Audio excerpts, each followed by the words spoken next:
Nous sommes à la fin de notre mois et donc à la fin de notre série Service 5 étoiles. Notre mois a été placé sous le thème de servir Dieu aujourd'hui. Servir Dieu entre parenthèses avec excellence.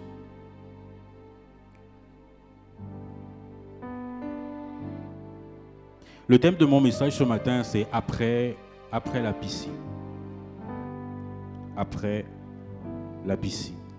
Vous l'aurez donc compris, mon texte de base, c'est Jean 5. Mais aussi Job 1er. En introduction, je voudrais dire ceci. La vie que nous menons en tant qu'hommes et femmes sur la terre est rythmée par les circonstances. La plupart de ces circonstances sont fonction des choix que nous faisons. Ces choix eux-mêmes sont fonction de nos différentes expériences qui façonnent à leur tour notre perception de la vie, de ce qui est bon pour nous et de ce qui ne l'est pas. Cependant, l'ensemble de ces éléments constitue des conditions, propices ou pas, à notre croissance, à nos accomplissements personnels et collectifs. Il me semble de ce fait évident de considérer en tant qu'homme de foi les conditions qui dépendent de Dieu et de faire une distinction claire entre les conditions d'accomplissement déterminées par Dieu et celles à mettre au crédit des hommes. Je me suis donc posé cette question qui m'a semblé majeure dans le cadre de ce message et du thème de ce mois. Pourquoi dois-je servir? Et quelle est la place du service dans le plan de Dieu? C'est dans cette optique que j'ai choisi le thème après la piscine. Mais je crois que nous ne pouvons pas parler de ce qui se passe après la piscine si nous ne parlons pas de la piscine et de ce qui s'y passe. Ouvrons nos Bibles dans le livre de Jean, au chapitre 5, le verset 1 à 12. Si nous y sommes, nous pouvons dire Amen. Il n'y avait pas beaucoup d'Amen. Je lis la parole de Dieu. Après cela, il eut une fête des Juifs et Jésus monta à Jérusalem. Or, à Jérusalem, près de la porte des brebis, il y a une piscine qui s'appelle en hébreu Bethesda et qui a 5 portiques. Sous ces portiques étaient couchés un grand nombre de malades, des aveugles, des boiteux, des paralytiques qui attendaient le mouvement de l'eau, car un ange descendait de temps en temps dans la piscine et agitait l'eau. Et celui qui descendait le premier après que l'eau avait été agitée était guéri, quelle que fût sa maladie. Là se trouvait un homme malade depuis 38 ans. Jésus, l'ayant vu coucher et sachant qu'il était malade depuis longtemps, lui dit « Veux-tu être guéri ?» Le malade lui répondit « Seigneur, je n'ai personne pour me jeter dans la piscine quand l'eau est agitée. Et pendant que j'y vais, un autre descend avant moi. Lève-toi, lui dit Jésus, prends ton lit et marche. » Aussitôt cet homme fut guéri et prit son lit et marcha. C'était un jour de sabbat. Les Juifs dirent donc à celui qui avait été guéri, « C'est le sabbat, il ne t'est pas permis d'emporter ton lit. » Il leur répondit, « Celui qui m'a guéri m'a dit, prends ton lit et marche. » Ils lui demandèrent, « Qui est l'homme qui t'a dit, prends ton lit et marche ?» Mais celui qui avait été guéri ne savait pas qui c'était, car Jésus avait disparu de la foule qui était en ce lieu. Depuis, Jésus le trouva dans le temple et lui dit, « Voici, tu as été guéri. Ne pêche plus de peur qu'il ne t'arrive quelque chose de pire. » Alléluia. Je vais prier un instant. Seigneur, c'est poussé par ton esprit que les hommes ont parlé de ta part. Maintenant, l'homme disparaît et l'Esprit de Dieu prend place. Seigneur de Tout-Puissant, ma bouche devient ta bouche. Ce que tu veux faire et ce que tu veux dire, à cela je dis oui et amen. Seigneur de Tout-Puissant, utilise-moi comme bon te semble pour la bénédiction de ton peuple, Seigneur. Fais cela et je te rends toute la gloire dans le nom de Jésus-Christ. Amen. Je disais à l'entame de mes propos que nous allons parler de ce après la piscine, car c'est le thème de mon message, mais qu'il me semblait évident que pour parler de ce qui se passe après la piscine, il fallait qu'on parle de la piscine elle-même. Nous sommes dans le mois du service. L'histoire qui est racontée dans cette portion des Écritures est celle d'un homme malade depuis 38 ans. Et pour être guéri, il fallait que cet homme respecte des conditions. Il fallait que cet homme respecte un certain nombre de critères pour pouvoir être guéri. Le premier de ces critères, c'est qu'il fallait que l'ange descende. Le deuxième critère, c'est qu'il fallait que les eaux soient agitées. Le troisième critère, c'est qu'il fallait qu'il soit le premier à plonger. Et le quatrième, qui est implicite, c'est que ça ne devait pas être le jour du sabbat. Tous ces éléments étaient des conditions qui étaient réunies pour que celui qui plonge dans la piscine ou celui qui a entendu quelles sont les conditions à respecter reçoive sa guérison. Mais je suis choqué de me rendre compte que malgré le fait que les conditions soient réunies, cet homme a passé 38 ans malade. Ça veut dire que malgré le fait que les conditions soient réunies, il y a un critère qui est majeur. Il y a un critère qui est primordial pour que tu aies ta guérison. Ce critère, c'est toi. Il faut que toi, tu aies une vision différente. Il faut que toi, tu aies conscience de toi. Écoutez, l'homme n'a pas été guéri en respectant les critères qui avaient été établis. L'homme a été guéri sans avoir à plonger dans l'eau, sans avoir à être le premier à entrer dans l'eau. Qu'est-ce que je veux dire? Dans le cadre du service, le problème que nous avons souvent, c'est parce que nous voulons servir Dieu comme nous le pensons. C'est parce que nous voulons donner à Dieu nos critères de service. Or, c'est lui qui établit les conditions. Dieu crée le jardin d'Éden. Il crée tout un système. Il fait le jardin, il fait les plantes, il fait les animaux. Mais c'est à la fin, c'est après avoir créé tout ce système qu'il met celui qui est au centre de ce système, c'est-à-dire l'homme. Ça veut dire que l'homme qui est dans ce système n'est pas un homme qui est censé s'adapter au système, mais c'est un homme qui est créé spécialement pour le système. Ça veut dire que quand Dieu te dit va servir, Dieu sait ce qu'il a mis en toi, Dieu sait pourquoi il te demande d'aller servir, parce qu'il t'a créé pour que tu répondes à un besoin précis. Mais ce besoin, il faut que tu l'identifies. Il faut que tu t'en rendes compte, il faut que tu réalises quel est ce besoin. Comment tu te rends compte? Parce que tu connais tes capacités. Si tu es chef cuisinier, tu n'as pas besoin d'une arme. Si tu es militaire, tu n'as pas besoin de marmite. C'est parce que tu es chef cuisinier que tu sais que tu as besoin de marmite. Parce que la marmite fait partie de tes outils. Ça fait partie de ce dont tu es constitué pour faire ce que Dieu t'a demandé de faire avec efficacité.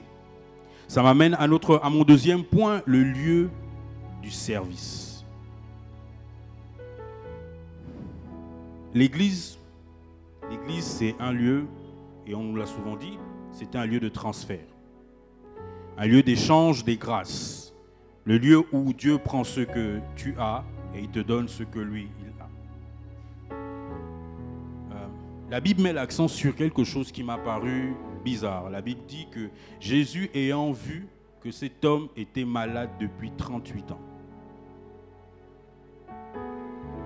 J'ai découvert en lisant cette partie que donc en réalité Jésus ne s'est pas approché de cet homme parce qu'il était malade, parce qu'il y avait d'autres malades. Il s'est approché de cet homme parce que cet homme était malade depuis 38 ans. Ça veut dire que dans la pensée de Dieu, la longévité de sa maladie était son problème. Son problème, ce n'était pas sa maladie. Son problème, c'était la longévité de sa maladie. Mais comment Jésus règle le problème? Lorsque le malade dit à Jésus, Jésus lui pose la question, veux-tu être guéri? Il répond à Jésus, je n'ai personne pour aller dans l'eau. Et quand j'y vais moi-même, un autre y va avant moi. Sauf que cette réponse, ce n'est pas la réponse à veux-tu être guéri. Ce que le paralytique a dit, c'est la réponse à donner, c'est la réponse à pourquoi tu n'es pas guéri. Ça veut dire que le paralytique, lorsqu'il parle à Jésus, il ne parle pas des opportunités qu'il a d'être guéri, il parle du problème, de ce qui l'empêche d'être guéri. Sauf que Jésus coupe court et règle le problème en disant « Lève-toi, prends ton lit et marche ». C'est majeur parce que ça veut dire que Jésus considérait que là où il était, avec ce qu'il avait, il pouvait être guéri. Bethesda est un mot hébreu d'origine araméenne qui se dit Beth Esda, B-E-T-H-H-E-S-D-A, qui signifie le lieu de la miséricorde. La Bible dit que cet endroit avait 5 portiques. Le malade a rencontré Jésus à cet endroit. Les 5 portiques représentent les 5 ministères. Et les 5 ministères, c'est Jésus.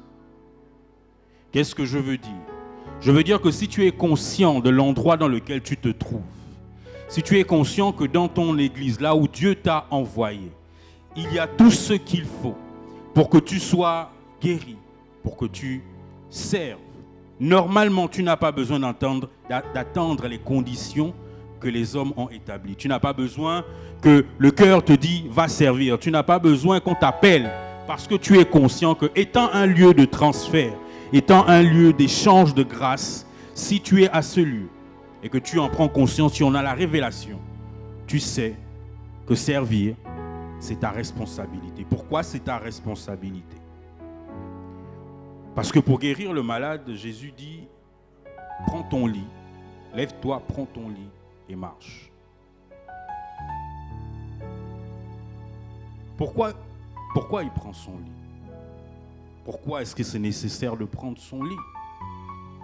Parce que considérant ce que j'ai dit tout à l'heure, ça veut dire que dans ce lieu, il y avait l'atmosphère nécessaire pour que cet homme soit guéri. Mais il n'en avait pas conscience. Mais quand Jésus lui dit, prends ton lit, le lit sur lequel tu as été allongé pendant 38 ans, ce lit représente le lieu dans lequel tu as été allongé. Ce lit représente le lieu de la grâce. Ce lit représente le lieu de la miséricorde. Ce lit représente la grâce qu'il a reçue. Ce lit représente Jésus. Et Jésus lui dit, si tu te lèves d'ici et que tu pars, va avec moi. Va avec ce que tu as découvert à cet endroit. Va avec la révélation de l'atmosphère de cet endroit. Mais si Jésus lui dit, va avec moi, c'est parce que Jésus veut demeurer en lui. Parce que si cet homme est malade, j'imagine que s'il tombe malade à nouveau, il ne retournera pas à la piscine. Parce qu'il a fait 2 expériences à la piscine. La longévité de sa maladie, due au regard qu'il avait sur les capacités ou sur le moyen d'être guéri. La deuxième expérience, c'est la guérison qui est venue sans toutes les autres conditions. Ça veut dire que s'il tombe malade à nouveau, il sait qu'il n'a pas besoin de retourner à la piscine. Il sait qu'il n'a pas besoin de retourner à la piscine parce qu'il a déjà en lui ce qu'il faut pour se lever. Tu ne peux pas avoir Jésus-Christ en toi et ne pas être serviteur. Tu ne peux pas avoir Dieu en toi et ne pas être un serviteur. Dieu ne peut pas t'avoir dit, lève-toi, prends ton lit, va avec moi, et tu n'es pas un serviteur. Pourquoi? Parce que Christ est un serviteur. Parce que Jésus-Christ nous a servi. Donc il nous a montré l'exemple. Ça veut dire que quand il te dit, va avec ça, il te dit, va avec mon esprit, va avec la capacité du serviteur, va avec le cœur du serviteur. De sorte que si jamais il t'arrive quelque chose, tu n'aies plus besoin de revenir à la piscine. C'est-à-dire d'avoir l'ancienne mentalité, l'ancienne façon de voir les choses. Mais si Jésus nous remplit, c'est parce qu'il veut modifier notre cœur. Ça veut dire qu'il y a une importance particulière dans le cœur du serviteur.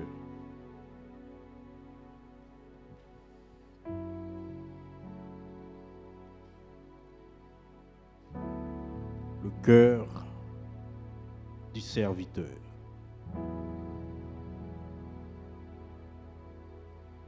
La plupart des gens considèrent que s'ils sont à l'église, ils doivent servir Dieu.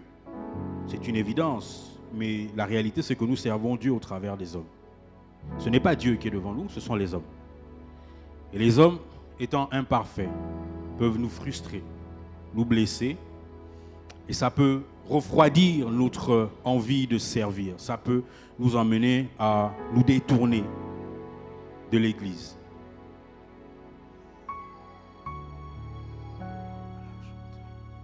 Que Dieu m'aide à vous dire ces choses.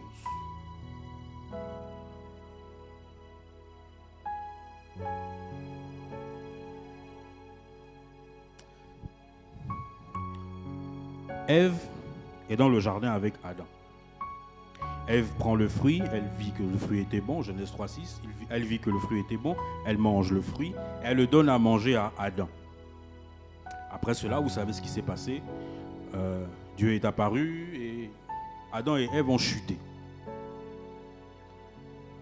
Ce que vous essayez de me faire croire, ce que vous essayez de me dire, c'est que Adam a eu tort de rester avec Ève.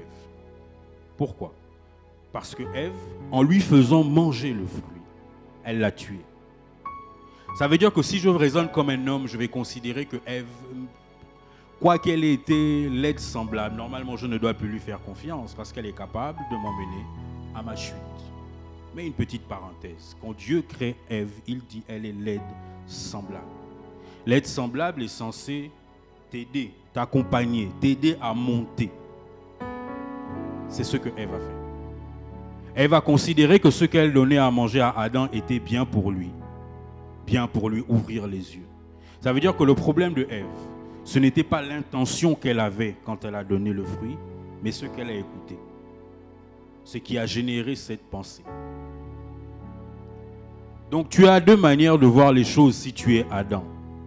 Soit tu considères que Ève est dangereuse pour toi et donc tu te retires parce qu'elle a été l'occasion de ta chute.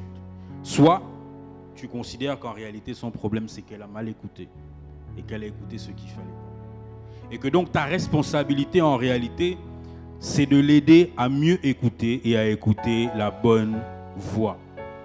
Mais ce que nous faisons souvent, c'est que lorsqu'on a été frustré par les hommes, lorsqu'on a été frustré par les êtres humains, on se détourne parce qu'on considère que normalement, on vaut mieux que ça. Ce n'est pas faux. Oui, chaque homme a une valeur. Sauf que nous ne servons pas les hommes d'abord. Nous servons Dieu au travers des hommes. Et ce n'est pas parce que tu as été frustré, ce n'est pas parce que tu as été blessé, ce n'est pas parce qu'on t'a humilié que tu vas décider que ton service à Dieu ne vaut plus. Parce que c'est Dieu que tu sers. Et c'est naturel que tu sois frustré. Écoutez, le paralytique dit à Jésus, je n'ai personne pour me jeter à l'eau. Et quand j'y vais moi-même, quelqu'un d'autre y va avant moi. Ça vous est déjà arrivé d'avoir tellement échoué dans un domaine que quand on vous parle de ce domaine, vous ne parlez que des problèmes, des difficultés. C'est-à-dire, vous ne voyez plus les opportunités. Par exemple, tu as échoué au bac plusieurs fois, et puis quand on te parle du bac, toi tu as tellement mal que tout ce qui te vient à l'esprit, c'est j'ai raté le bac parce que, on ne peut pas avoir le bac parce que. Et c'est ce que nous faisons souvent. Lorsque Dieu nous dit va servir, nous on dit à Dieu non Dieu moi je ne peux pas parce que regarde la dernière fois on m'a blessé, la dernière fois on m'a humilié, la dernière fois on m'a maltraité. Mais sauf que Dieu quand il te demande de le faire, c'est pour ça que Jésus coupe court à la conversation et qu'il dit lève-toi, prends ton lit et marche. Parce que le plus important ce n'est pas ce que les autres te font, c'est ce que toi tu décides de faire. C'est ça qui est plus important dans le cœur de Dieu parce qu'il t'attend au service. Pas par rapport aux autres, mais par rapport à lui. Écoutez, ce n'est pas parce que tu as vu Ismaël que Isaac n'est pas là. Lorsque Abraham fait Ismaël, il est convaincu que ce qu'il fait, il a répondu aux besoins, il a répondu à ce que Dieu a dit. Il a Merci. Il a répondu à ce que Dieu a dit. Il a réalisé la promesse de Dieu. Mais Dieu lui dit non. Ce n'était pas Ismaël. Mais nous, qu'est-ce que nous faisons quand Dieu te dit, écoute, ce que tu as fait, certes, ça n'a pas marché, mais il faut que tu continues. Il faut que tu serves encore. Il faut que tu ailles plus loin. Parce qu'en réalité, c'est plus loin où il y a la récompense. C'est plus loin où il y a Dieu. C'est plus loin où Dieu t'attend. Extraordinaire. C'est quoi extraordinaire? C'est ce qui est au-delà de l'ordinaire. C'est ce qui est ordinaire auquel on ajoute un plus. Ça veut dire que normalement, dans notre essence, nous sommes censés être capables d'aller au-delà de toutes ces difficultés pour servir avec une excellence, pour servir et mériter les 5 étoiles.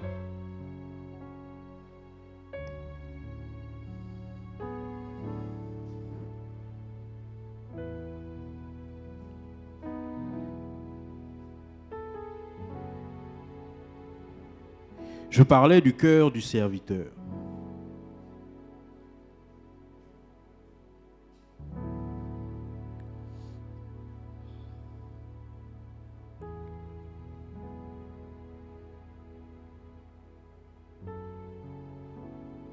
Pourquoi le cœur du serviteur est primordial dans le cœur, dans la pensée de Dieu? Parce que si tu sers avec ton cœur, il y a une attitude que tu vas avoir. Celui qui sert avec son cœur sert de manière sacrificielle. Parce que quand tu aimes, tu donnes sans compter. Mais la Bible dit aussi que c'est dans ton cœur que la sagesse viendra, dans le livre de Proverbes. Ça veut dire que manifester ton cœur dans le service t'ouvre certaines portes qui ne pourraient être ouvertes si ton cœur n'était pas dans le service. J'ai donné comme thème après la piscine. Après la piscine. Je voudrais qu'on lise le livre qu'on lise Luc 17.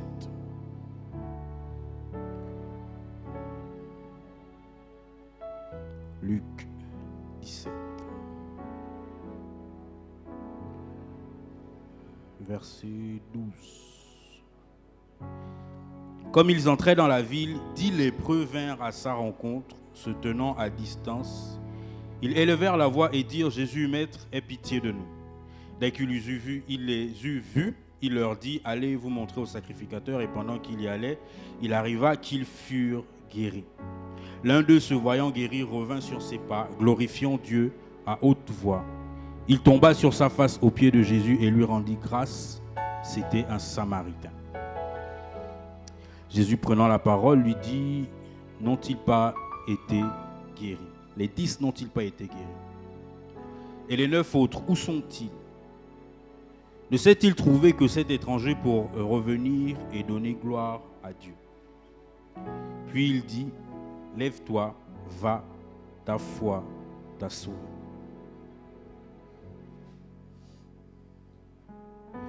C'est la même parole que Jésus donne au paralytique lorsqu'il le croise au temple. Va, ne pêche plus, de peur que pire ne t'arrive, qu'il ne t'arrive pire. Ça m'a choqué.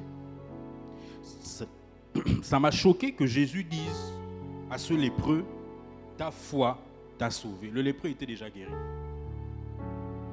Je suis guéri. Pourquoi? C'est-à-dire, à quel moment ma foi m'a sauvé, puisque je suis déjà guéri.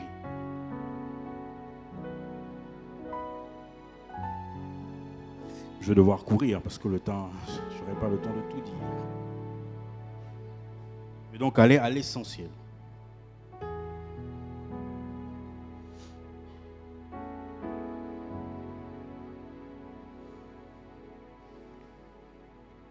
Comme je disais, cette parole m'a choqué. J'ai trouvé ça bizarre que Jésus dise à cet homme: ta foi t'a sauvé, après avoir été guéri. Puis j'ai relu les paroles de Jésus qui dit, ils étaient 10, où sont les 9 autres?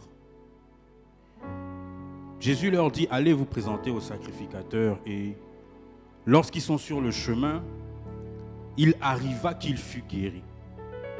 La Bible ne dit pas, l'un d'eux s'est rendu compte qu'il était guéri. La Bible dit, il arriva qu'ils étaient guéris. Ça veut dire qu'ils ont tous été guéris. Sauf qu'il y a un seul qui, alors qu'il marchait pour aller au sacrificateur, a fait demi-tour. Aller rendre la gloire à Jésus. La révélation de ce que tu reçois, la révélation de l'endroit dans lequel tu te trouves, la révélation de Jésus à l'intérieur de toi te donne une attitude totalement différente de celui qui ne connaît pas ces choses. Pourquoi? Parce que c'est ton cœur qui est touché. Et c'est ça qui te sauve. Quand bien même tu as été guéri, ça veut dire qu'en réalité, le toucher de Dieu ne suffit pas pour être sauvé. Pour être sauvé, il faut revenir à Jésus.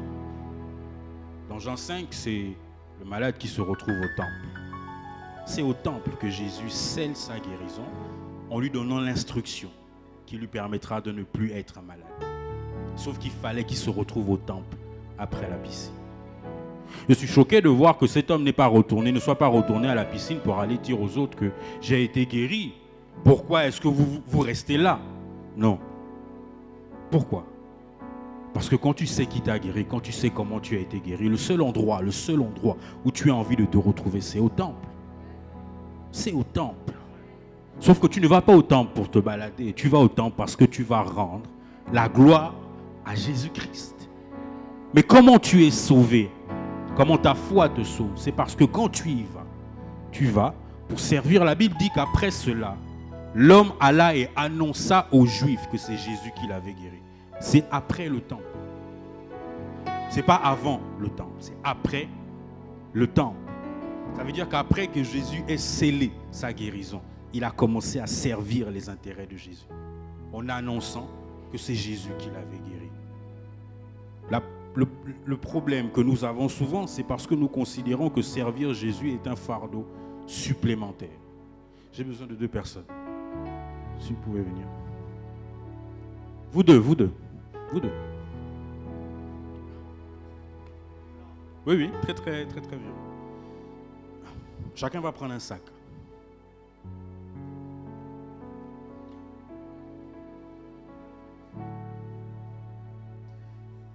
Lui, il représente l'Église.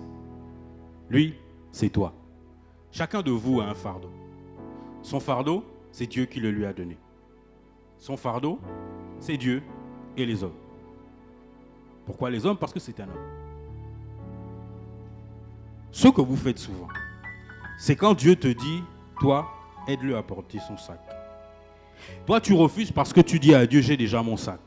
Mets sur l'épaule. Toi, tu refuses parce que tu dis à Dieu, Dieu, j'ai déjà mon sac. Pourquoi est-ce que je vais aller soulever le sac de celui-là? Alors que celui-ci semble être plus lourd. En réalité, il n'est pas plus lourd. En réalité, c'est parce que tu es un homme que c'est plus lourd. Et c'est parce que tu es seul que c'est plus lourd. Mais en réalité, ce n'est pas plus lourd. Parfois, c'est même plus léger. Ce qu'on ne comprend pas souvent, c'est que lorsque Dieu nous dit, toi, aide celui-ci à porter son sac. Portez le sac à 2. En réalité, c'est que le plan de Dieu, quand il te dit porte ce sac-là, c'est parce que son plan, c'est ça.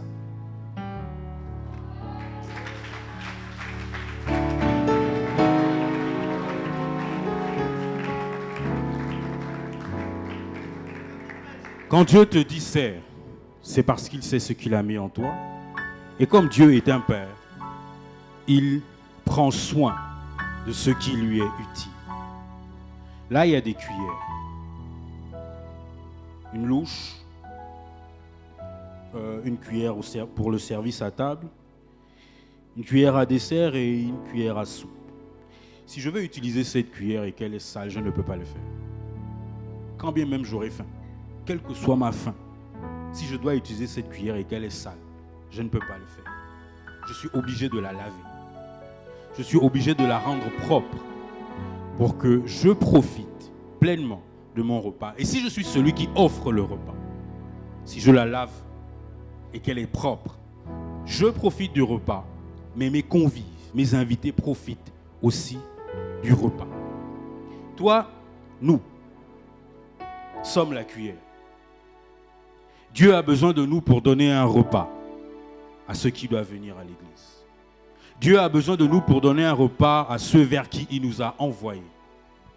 Mais ça veut dire aussi que pour donner ce repas, il va prendre soin de nous. Il va s'occuper de nous pour que nous soyons l'outil qu'il a vu dans son esprit. Il ne peut pas utiliser une cuillère qui est sale pour manger. Non, il va d'abord la nettoyer. Quel que soit le nombre de fois qu'il voudra manger avec cette cuillère, il va la nettoyer autant de fois. Donc tu es en danger quand tu considères que normalement ta place n'est pas dans l'église. Tu es en danger quand tu considères que normalement tu n'as rien à apporter.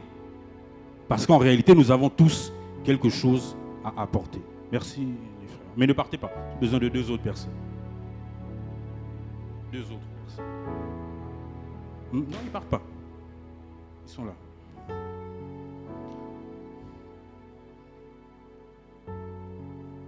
Ézéchiel 22:30 dit, Dieu cherche un homme qui se tient à la brèche, qui élève un mur et qui se tient à la brèche. Avancez.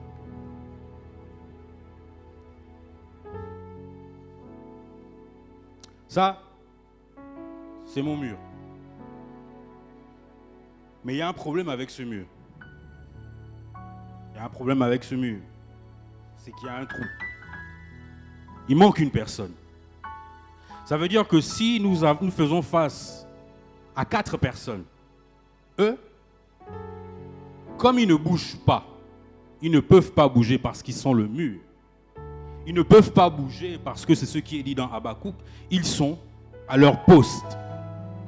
Donc si 4 personnes viennent, chacun d'eux, étant à son poste, va assumer sa responsabilité.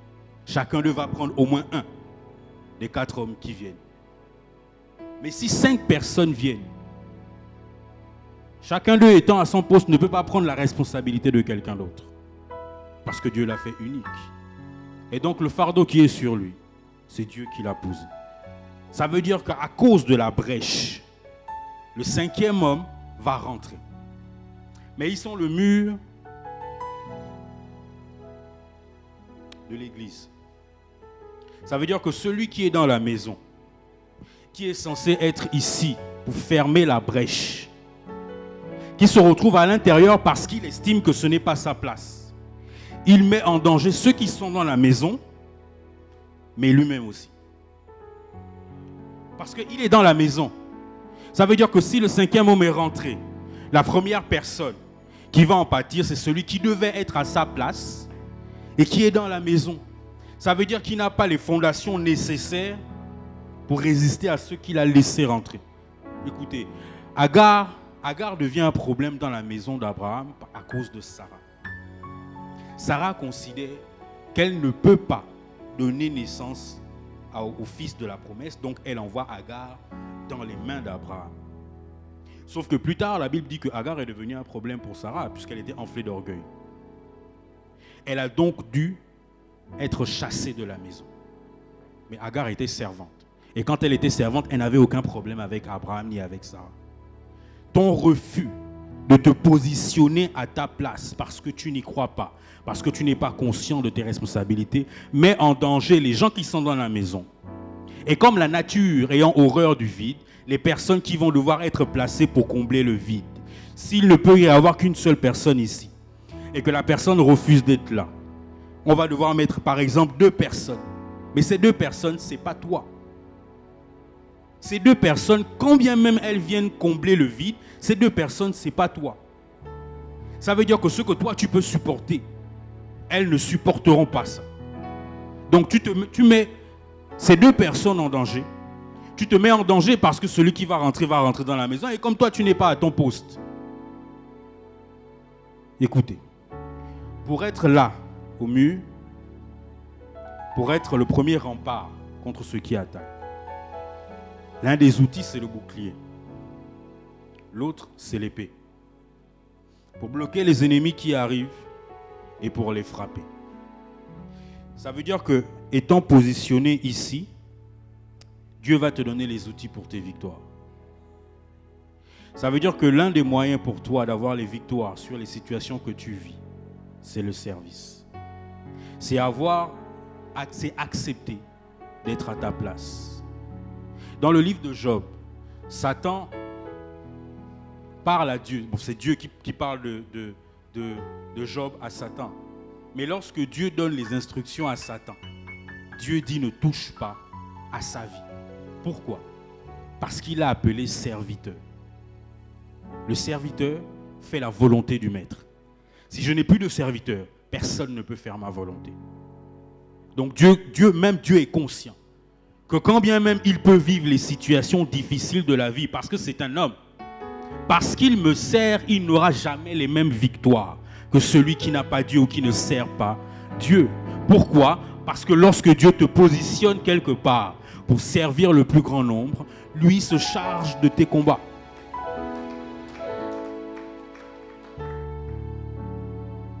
Il règle tes problèmes. Il te donne les victoires sur les situations compliquées. Mais il te donne aussi la provision. Parce que c'est après avoir vécu tout ce que Job a vécu, la Bible dit qu'il a reçu la même chose multipliée. Multipliée. J'avais du mal à lire cette histoire parce que je pensais que c'était une histoire injuste. Que Dieu s'est arrangé avec Satan. Vous pouvez partir, merci. Que Dieu vous bénisse. Que Dieu s'est arrangé avec Satan et puis il a mis le pauvre Job au milieu. Victime, dommage collatéral. Et puis j'ai relu le texte et puis je me suis rendu compte, mais en réalité, Dieu n'a pas besoin de prouver à Satan que Job est fidèle. Dieu n'a même pas besoin de prouver à Job qu'il est fidèle, il connaît le cœur de Job. D'ailleurs, Dieu n'est-il pas omniprésent, omnipotent, omniscient? Il peut tout, il sait tout. Et il est partout. C'est-à-dire qu'il n'a pas besoin de faire certaines choses. Et donc j'ai découvert qu'en réalité, ce n'était pas une histoire de Dieu et Satan et Job au milieu. Non, en fait, c'est une histoire de Job et Satan et Dieu est au milieu. Pourquoi?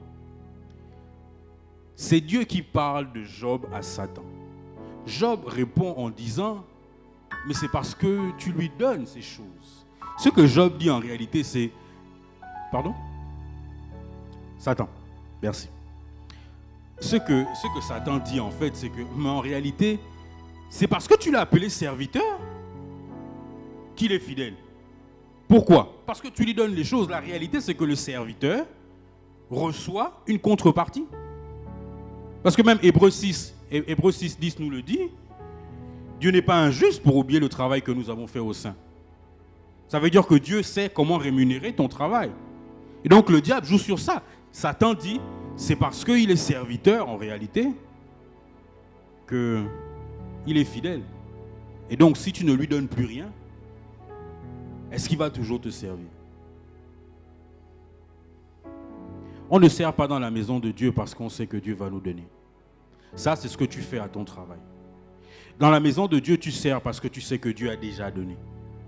Parce qu'il est mort à la croix pour que tu puisses avoir l'opportunité de servir. Donc, il ne va pas payer à la fin du mois. Il a déjà payé. C'est ton service qui te positionne pour rentrer en possession de ce que Dieu a déjà donné. Amen.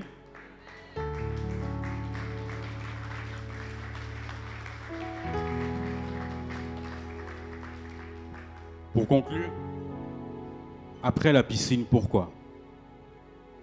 Parce qu'après avoir été touché par Jésus, après avoir eu la révélation de qui est Jésus, après avoir été modifié dans son cœur par Jésus, après avoir reçu Jésus à l'intérieur de toi, tu n'as pas d'autre choix que de servir. Parce que le service garantit tes victoires, ta vie, ta prospérité et la provision. Au-delà de ça, tu le fais avant tout parce que comme il a pourvu, tu lui dis merci par ton service. Et tu réponds à un besoin. Ce besoin va aider Dieu à répondre à ton besoin. En répondant aux besoins de l'Église, Dieu va répondre à ton besoin.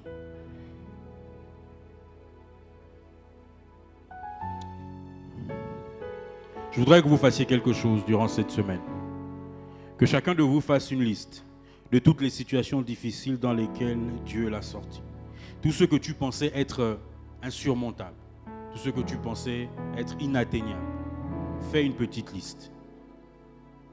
Et à côté de ça, écris comment Dieu t'a sorti de ça. Écris comment Dieu a manifesté sa puissance dans ta vie pour que tu sortes de cette situation. Et engage-toi au service. Alléluia. Est-ce qu'on est d'accord? Est-ce qu'on va le faire?